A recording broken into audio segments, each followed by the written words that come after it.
Daily. Taste the Daily.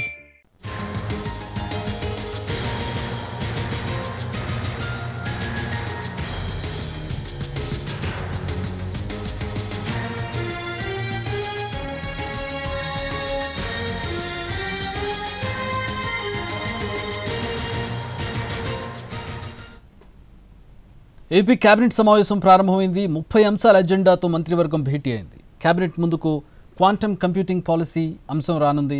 Quantum కంప్యూటింగ్పై చర్చించి నిర్ణయాలు తీసుకుంటారు. సిఆర్డీఏ నిర్ణయాలకు మంత్రివర్గం ఆమోదం తెలుపుతుంది. ఎస్ఐబిపి నిర్ణయాలపై చర్చించి ఆమోదం తెలుపుతారు. అలాగే పలు సంస్థలకు భూ కేటాయింపులకు కేబినెట్ గ్రీన్ సిగ్నల్ ఇస్తుంది. కర్నూలు, నంద్యాల, అనంతపురం, విజయనగరం జిల్లాలో పునరుత్పాదక సోలార్ విద్యుత్ ప్లాంట్ల ఏర్పాటుపై మంత్రిమండలిలో చర్చిస్తారు. పలు కార్మిక చట్ట సవరణలకు మంత్రివర్గం ఆమోదం తెలపనుంది. జనవనరుల ప్రాజెక్టుల మరమ్మతులకు నిధుల మంజూరుపైన కేబినెట్లో డిస్కషన్ జరుగుతోంది. గ్రామ పంచాయతీల్లో పరిపాలన సౌలభ్యానికి ఉద్యోగుల పునర్వ్యవస్థీకరణపైన మంత్రిమండలి చర్చిస్తుంది.